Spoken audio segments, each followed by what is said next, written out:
You think you know Final Fantasy? Think again. From pixelated legends to modern epics, this franchise didn't just shape RPGs, it redefined gaming itself. In this video, we're diving headfirst into every game that carries the Final Fantasy name. Mainline titles, spin-offs, even the ones nobody talks about.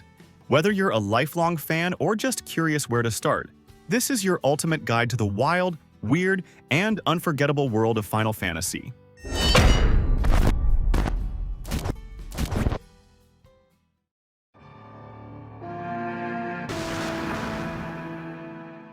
The first Final Fantasy dropped back in 1987, and honestly, according to legends, it was a total gamble. Square was struggling as a company, and this game was supposed to be their last shot.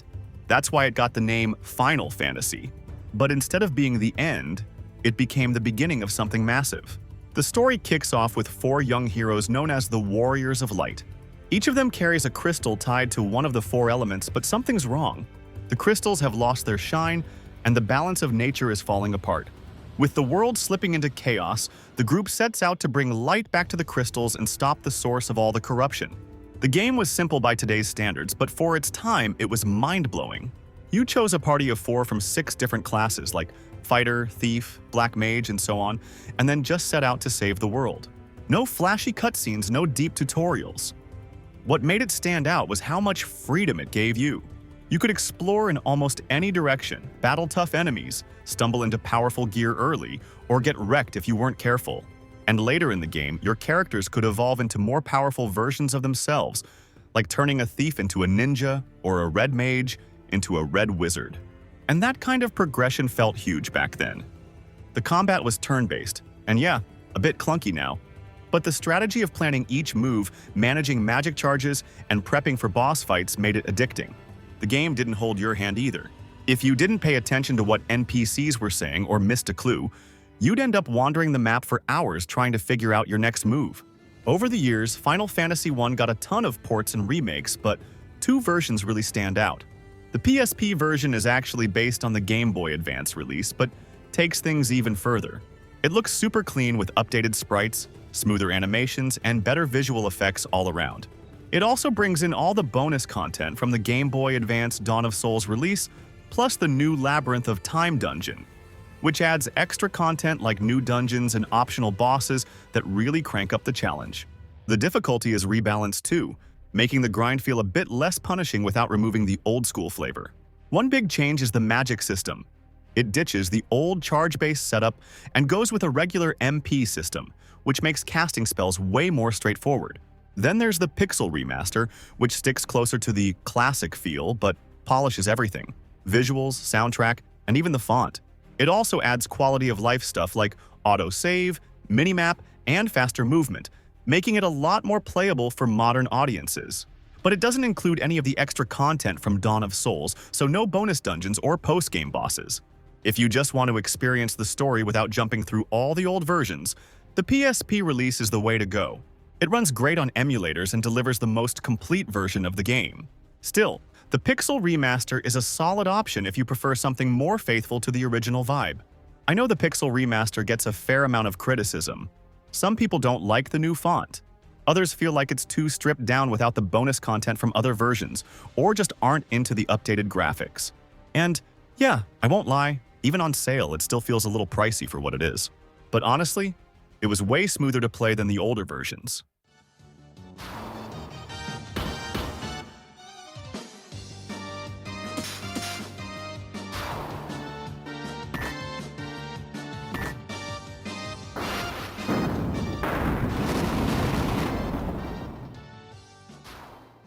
Before we jump back in, let me put a hidden indie gem on your radar.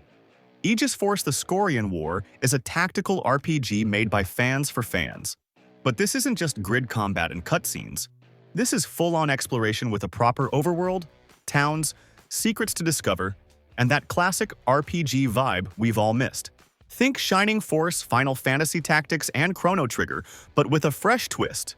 It's got that beautiful 2.5D pixel art style, like HD 2D but with its own soul, and a character-driven story packed with mystery, choices, and surprises. And here's the kicker. Battles happen right in the environment you explore, so if you loved the seamless feel of Baldur's Gate 3, you'll feel right at home here. If that sounds like your kind of game, check out Aegis Force on Steam, the link's in the description, and don't forget to add it to your wishlist. That helps indie games a ton and gets you updates as it develops.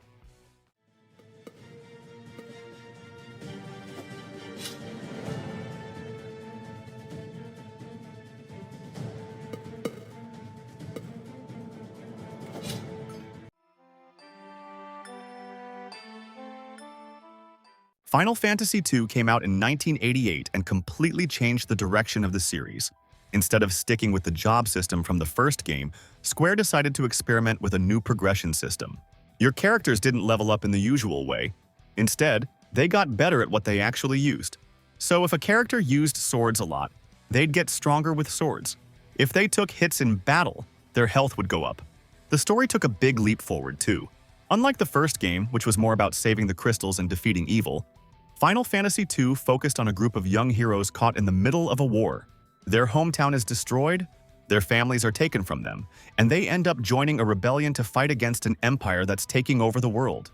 It was darker and more emotional, and for a lot of players it was the first time a game really tried to tell a serious, ongoing story. There were some memorable moments too, like the death of key characters and betrayals that actually hit hard. It also introduced Chocobos and the first versions of characters named Cid, both of which would become staples of the franchise. But of course, Final Fantasy II isn't the most polished game in the series. The progression system could break easily if you abused it, and the difficulty curve was all over the place. But it laid the foundation for so many ideas that would show up in future games. Over the years, Final Fantasy II also got a bunch of re-releases and ports across different platforms. But the two versions that really stand out are the PSP edition and the Pixel remaster. The PSP one is based on the Dawn of Souls release from the GBA, but it adds updated visuals, a new soundtrack, and extra content like the Soul of Rebirth epilogue, which expands the story after the main game ends, and the optional dungeon Labyrinth of Time. It also smooths out some of the more annoying mechanics from the original version. The Pixel remaster, on the other hand, sticks closer to the original look and feel, but polishes it up with modern quality of life improvements like better UI, autosave, and rebalanced gameplay. And just like with Final Fantasy I, the Pixel remaster skips all the extra content from Dawn of Souls, so if you're looking for the most complete version of the game, the PSP release is still the one I'd recommend.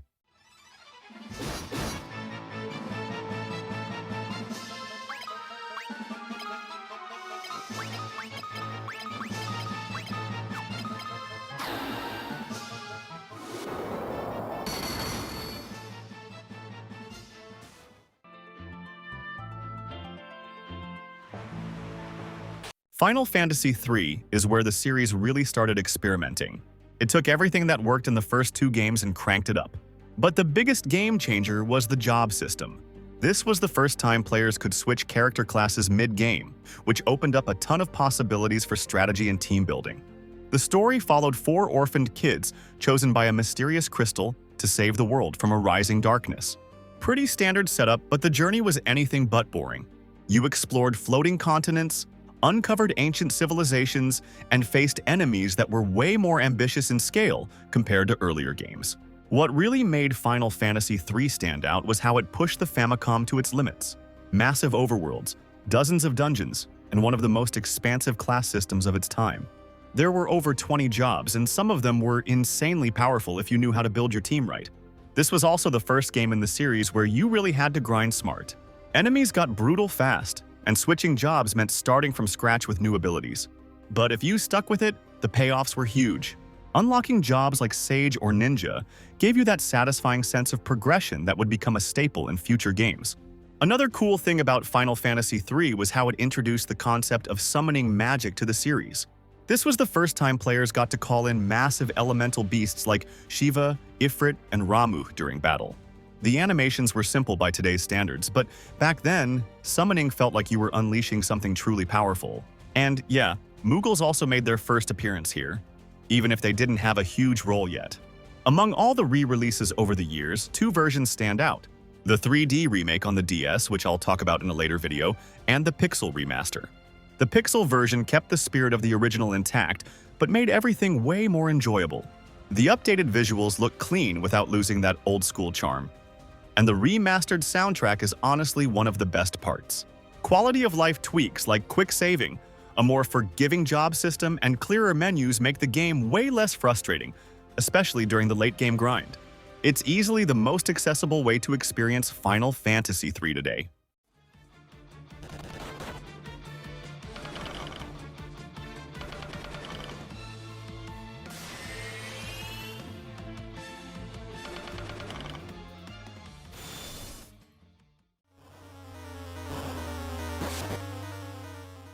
Now, here's a quick shout-out to Final Fantasy Adventure that came out for the original Game Boy, and despite the name, it's not really part of the core Final Fantasy series. It was actually the beginning of what would later become the Mana franchise, but Square slapped the Final Fantasy label on it for Western markets to help boost its visibility. In Japan, the game was originally released as Seiken Densetsu Final Fantasy Gaiden. Definitely worth remembering.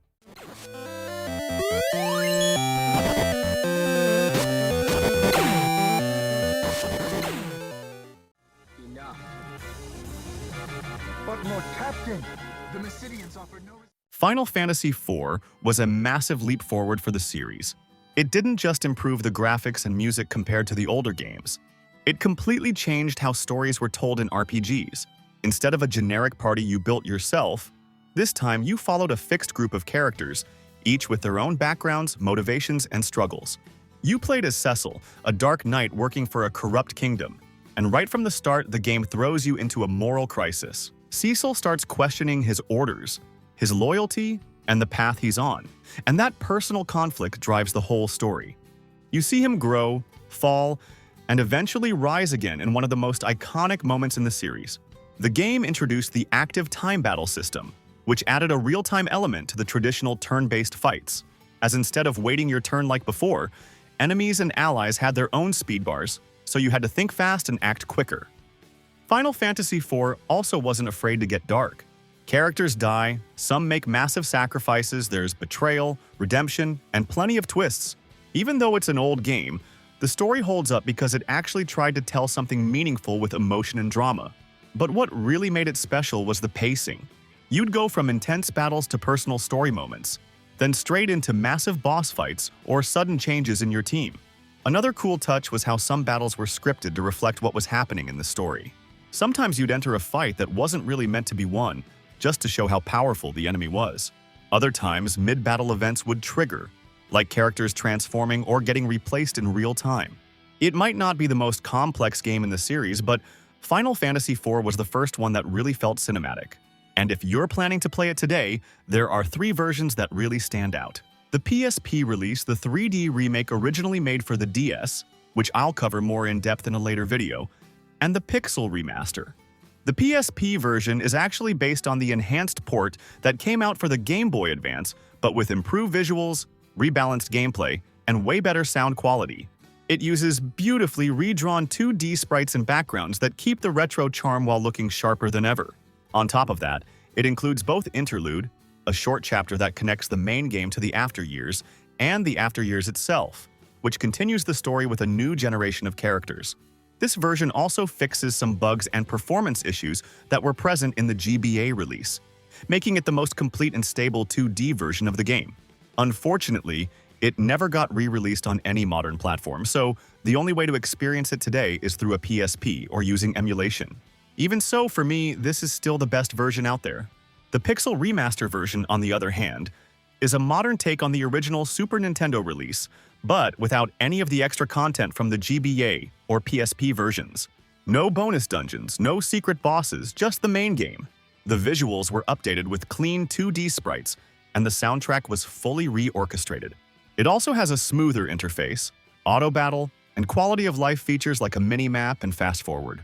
It's the most accessible version out there if you just want the classic story in a clean, updated package.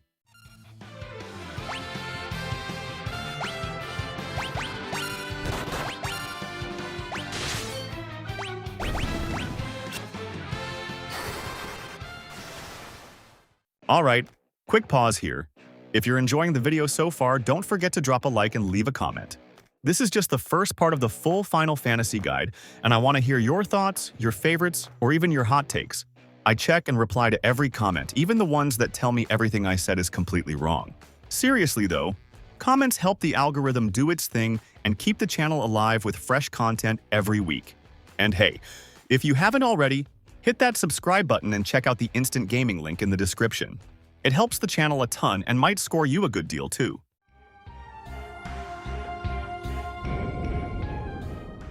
Final Fantasy V often flies under the radar, but it brought some of the most important changes to the series.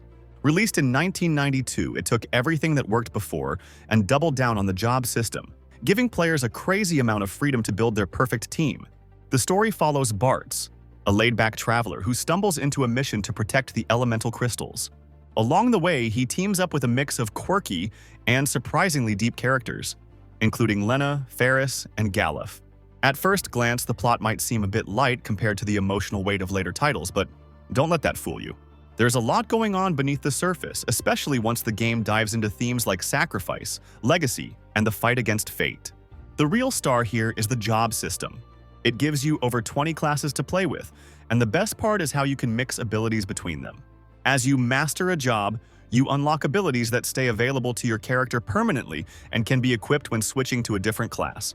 You can have a knight who casts black magic, a ninja that steals and dual wields, or even a bard who buffs your whole party while wearing heavy armor. This was also the first time we saw the blue mage in the series, a class that could learn enemy abilities just by surviving them. The game also introduced more dynamic boss fights. Enemies had patterns, phases, and some required very specific strategies, and grinding wasn't always the best answer anymore. Like Byblos, who punishes physical attacks with nasty counter magic.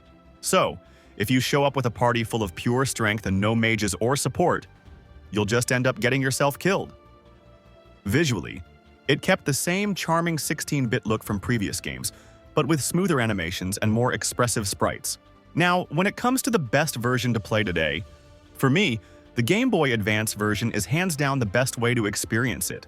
Not only does it bring a tighter translation and better menu design, but it also adds a bunch of post-game content that wasn't in the original.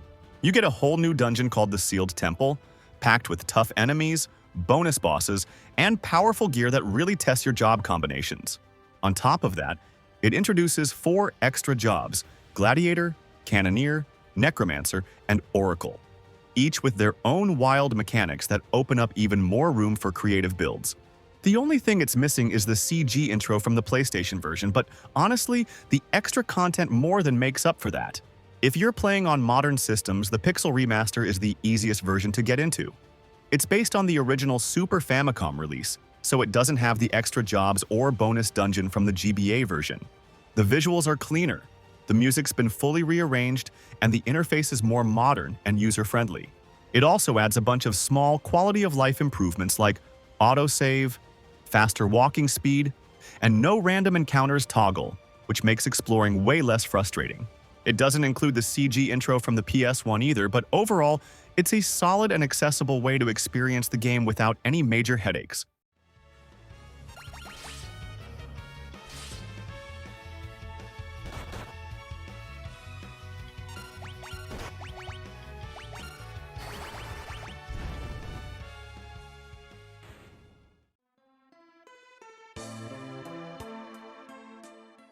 Final Fantasy Mystic Quest was a very different entry in the franchise. Released for the Super Nintendo, it was designed from the ground up to be an easier and more accessible RPG for players who were not used to the complexity of the mainline games. The story follows a young hero named Benjamin, who is thrown into a world where the crystals of earth, fire, water, and wind have been stolen, plunging the planet into chaos.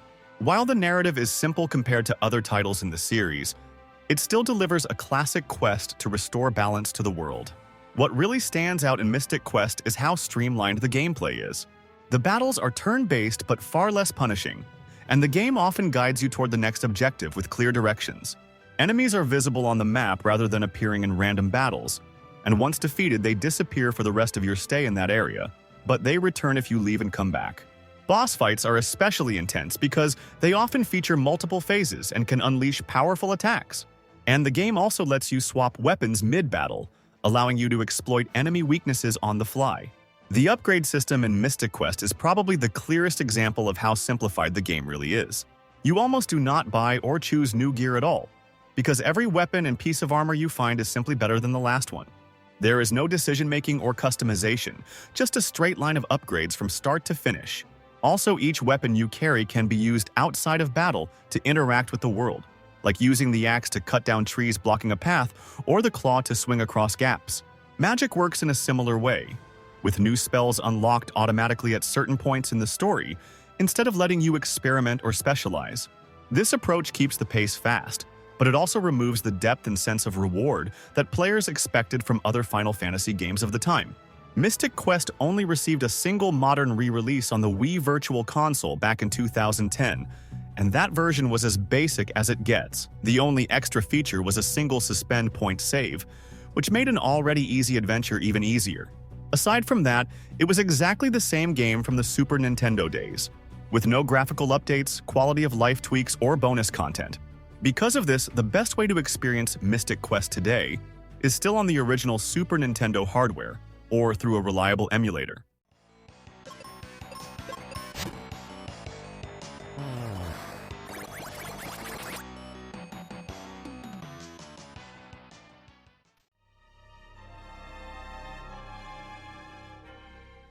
Final Fantasy VI is one of those games that feels like a complete package from start to finish. It came out at the very end of the 16-bit era and pushed the hardware of the Super Nintendo to its absolute limit, with a massive cast of characters, incredible music, and a story that wasn't afraid to go to darker places. Instead of focusing on a single main hero, it gave every character their own backstory and motivations, making you care about the entire group. Moments like the famous opera scene and the shocking turn when the world literally changes shape halfway through the game are the kind of storytelling twists that made it unforgettable. The active time battle system, which had been refined since previous Final Fantasy games, kept every fight intense and strategic, and the sheer amount of customization with magicite and abilities meant you could build your team the way you wanted. The combat also stood out because of how unique each character's abilities felt. Sabin could pull off powerful martial arts moves using fighting game-style inputs. Edgar brought mechanical weapons like drills and crossbows to the battlefield, and Cyan used powerful sword techniques that required charging his Bushido gauge before unleashing devastating attacks. On top of that, the game wasn't afraid to throw massive boss encounters at you that forced you to think about turn order, status effects, and even how your party was split up across multiple battlefields. Weapons, armor, and the relics constantly changed the way your characters played, and finding rare gear often felt like uncovering hidden treasures. Magicite made this even deeper, because every piece not only taught new spells but also boosted specific stats as you leveled up. And combining the right relics and Magicite could completely change a party member's role, turning a support character into a heavy hitter or making an already strong fighter even more unstoppable. This level of customization was rare at the time, and is still one of the game's most addictive hooks. Final Fantasy VI was a turning point for the series and for JRPGs as a whole, showing how deep and cinematic a 2D game could be. Even today, it holds up as one of the greatest RPGs ever made. Now, talking about versions, Final Fantasy VI has seen many re-releases, but two versions stand out the most: the Game Boy Advance Edition and the Pixel Remaster. The GBA version brought new content that was not in the original, like 4 extra espers, powerful weapons, and 2 post-game dungeons called the Dragon's Den and the Soul Shrine. It also included a slightly tweaked script and a bestiary, making it a more complete package at the time, even though the hardware limited the sound quality. The Pixel Remaster, on the other hand, focuses on visual and audio improvements with redrawn sprites, richer backgrounds, and a fully orchestrated soundtrack, plus quality-of-life options like toggling encounters and adjusting XP and gil boosts. However, it drops the GBA-exclusive dungeons and extras, which I personally really enjoyed, but the Pixel Remaster is still a great version and by far the cleanest and most accessible way to play today.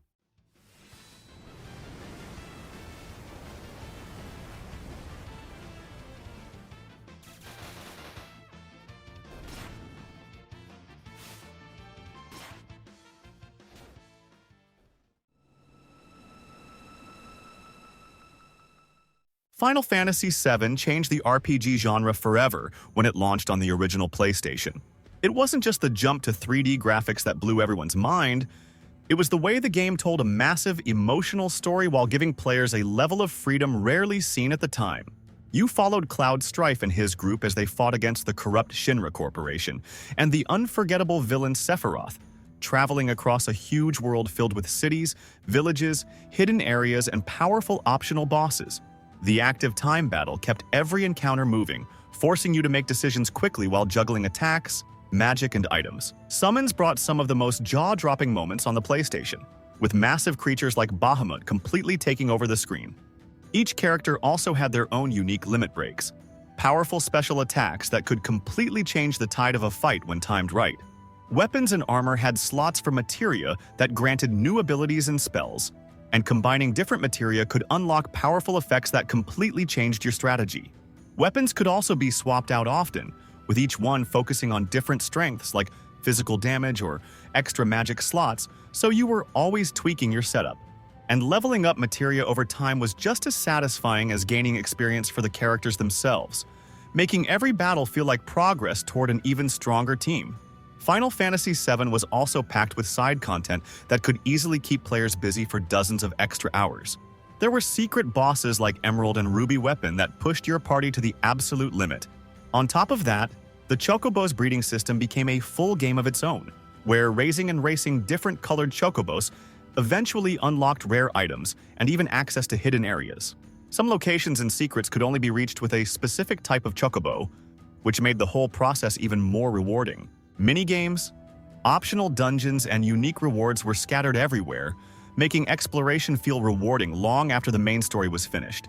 The release of Final Fantasy VII was nothing short of a phenomenon. Square went all in with marketing, using TV commercials and massive ad campaigns that were unheard of for an RPG at the time. The hype paid off, with millions of copies flying off the shelves in just the first few days, breaking records in Japan and North America.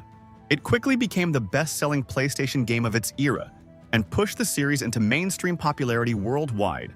The success was so big that it helped make the PlayStation the dominant console of the generation and opened the door for future Japanese RPGs to reach a much larger audience outside of Japan. Today, the best way to experience the original Final Fantasy VII is easily on PC with mods. The community has spent years creating high-quality upgrades that completely transform the game, from full HD textures and improved character models to enhanced soundtracks and even retranslated scripts that fix old localization issues. There are mods that add new side quests, improve the interface, and even overhaul the battle system with modern touches. It is the ultimate way to replay the classic, giving you the same unforgettable story but with a much cleaner and more polished presentation.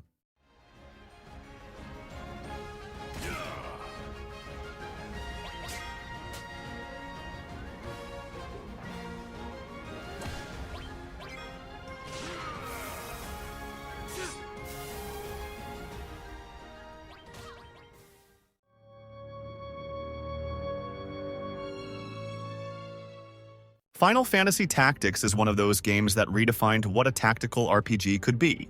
Released for the original PlayStation, it combined deep strategy with a story that felt way more mature than most games of its time. Instead of the typical good versus evil plot, it threw you into a world torn apart by politics, betrayal, and constant power struggles. The main character isn't a chosen hero destined to save the world. He's just someone caught in the middle of a brutal civil war, and the choices he makes shape everything around him. Battles take place on grid-based maps, and every move matters because positioning can completely change the outcome of a fight. Archers gained huge advantages when placed on rooftops or cliffs, while units could get slowed down in swamps. Even simple elements like walls or narrow bridges could turn a battle into a tense chess match. Magic users had to think carefully too, since powerful spells took time to charge and could end up hitting allies if the situation changed before they landed. But the core of Final Fantasy Tactics is the job system, and it gives you ridiculous freedom to build your team.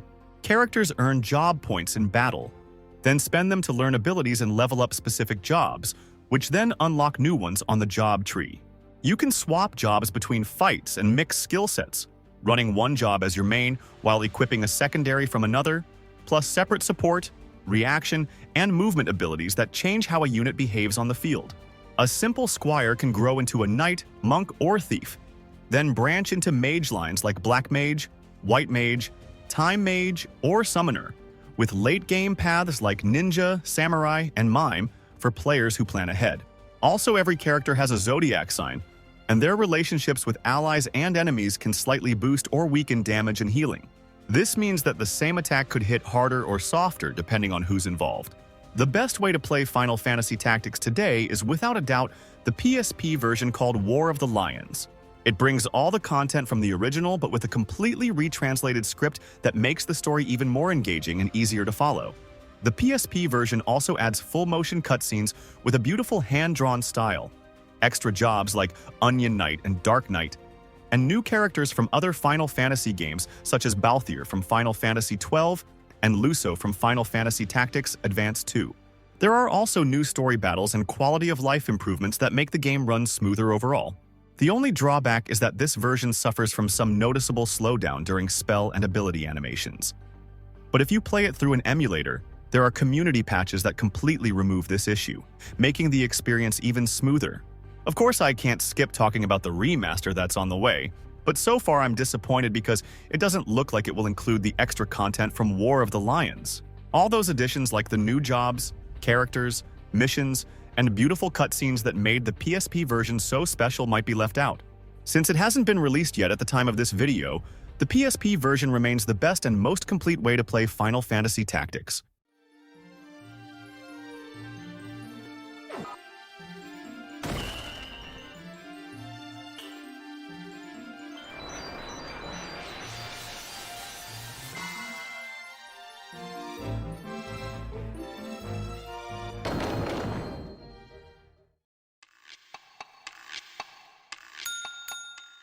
Chocobo's Mysterious Dungeon took a fan-favorite mascot from the Final Fantasy series and placed it in a completely different style of game. Instead of the traditional RPG format, this spin-off embraced the roguelike genre, where every move you make matters and the layout of the dungeons changes each time you play. Players stepped into the role of the iconic yellow Chocobo, exploring dangerous mazes filled with monsters, while slowly uncovering the story behind the mysterious town at the center of it all. Each step you took or action you performed allowed the enemies on the map to move or attack as well, so rushing in without a plan could get you surrounded fast. Positioning was everything, and using items like healing potions, magic scrolls, or traps at the right moment could mean the difference between clearing a floor or losing all your progress. The combat also gave you a surprising amount of tools to work with, even though it looked simple at first. You could equip different claws and saddles to boost stats or add elemental effects to your attacks. And learning how to use magic books properly could clear entire rooms when things got overwhelming. Status effects like poison, paralysis, and sleep played a big role too, both as weapons against enemies and threats you constantly had to watch out for. But boss fights broke up the regular dungeon crawling, with unique mechanics that forced you to think outside your usual routine. Upgrading your gear was another part of what kept runs interesting. You could take claws and saddles back to the blacksmith to strengthen them, adding new abilities or boosting their stats so you could survive deeper dungeon floors. Some upgrades even let you fuse items together, creating powerful equipment with multiple effects that completely changed how you approached each run. One of the best parts of Chocobo's Mysterious Dungeon was how it leaned into charm and personality. The characters you met along the way had distinct personalities, and the lighthearted tone balanced out the game's challenging mechanics.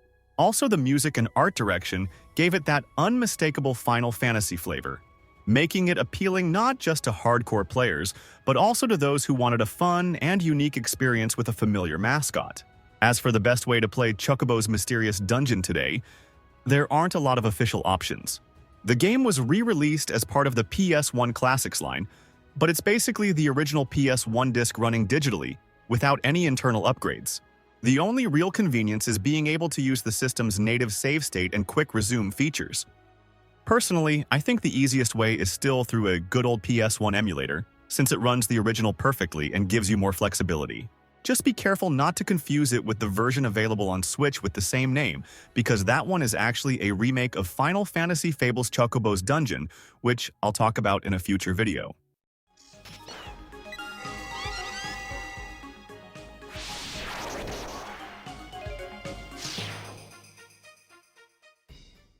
Alright, the full playlist is popping up in the card right now, and we've got a new video in this series dropping every week. And yep, we're going through every Final Fantasy game, spin-offs included. So don't forget to help your buddy Sage by subscribing to the channel, leaving a comment on each video, and checking out the sweet deals on Instant Gaming.